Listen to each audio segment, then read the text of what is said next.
Hello everyone, welcome back again to our channel journey with Abhismita. চলে এলাম নতুন ডেস্টিনেশনকে সঙ্গে নিয়ে। আর আজকে আমাদের গন্তব্য হলো দিল্লি। ঘড়িতে এখন দুপুর 12টা। বেরিয়ে পড়লাম নাগপুর স্টেশনের উদ্দেশ্যে। সেখান থেকে আমরা যাব দিল্লি। তবে হ্যাঁ, দিল্লিতেই আমাদের গন্তব্য শেষ হবে না। এবারে আমরা যাব একটা দারুণ সুন্দর জায়গায়, যাকে আমরা বলি ভূস্বর্গ। ইয়েস, ঠিকই ধরেছো তোমরা, হ্যাভেন অন আর্থ, কাশ্মীর।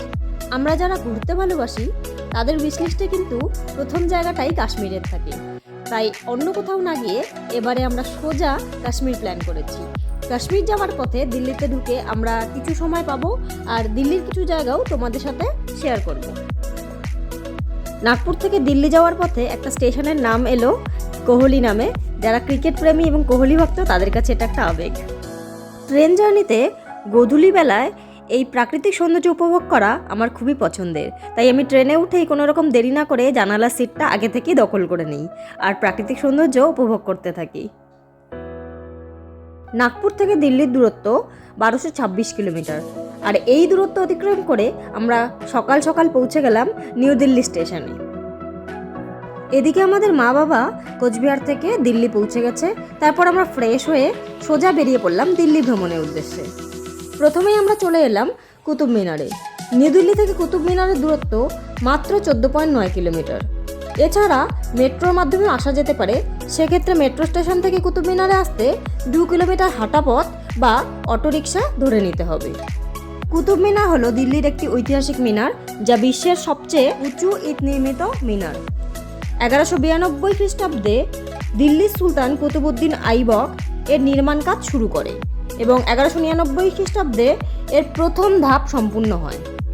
পরবর্তীকালে তার উত্তরাধিকারী ইলতুৎমিশ এবং ফিরোজ শাহ তুগলক এর নির্মাণ কার্য সম্পূর্ণ করেন 1220 খ্রিস্টাব্দে। এটি ইন্দো ইসলামিক স্থাপত্যের একটি গুরুত্বপূর্ণ নিদর্শন এবং বর্তমানে ইউনেস্কো ওয়ার্ল্ড হেরিটেজ সাইটে কিন্তু এই কুতুব মিনারের নাম তালিকাভুক্ত।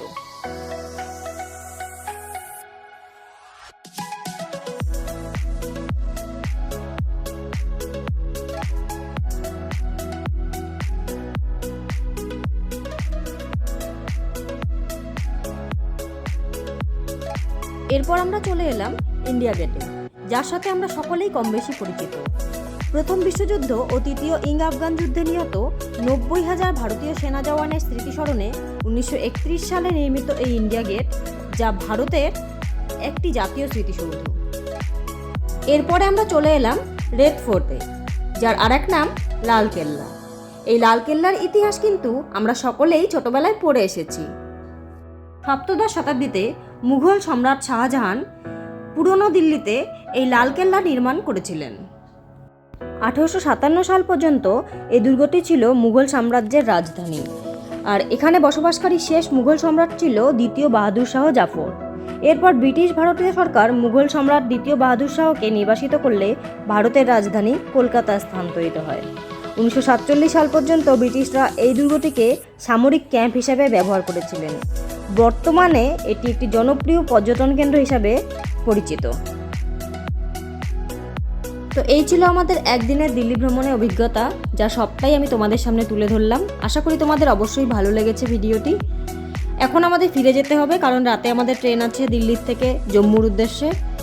আজকের ভিডিও এখানেই শেষ করছি। দেখা হচ্ছে পরের ভিডিওতে জম্মু কাশ্মীরকে সঙ্গে নিয়ে। এই ভিডিওটি কেমন লাগলো অবশ্যই কমেন্ট সেকশনে জানাবে। ভালো লাগলে অবশ্যই লাইক করবে, বন্ধুদের মাঝে শেয়ার করবে। আর হ্যাঁ, সাবস্ক্রাইব করতে কিন্তু ভুলবে না।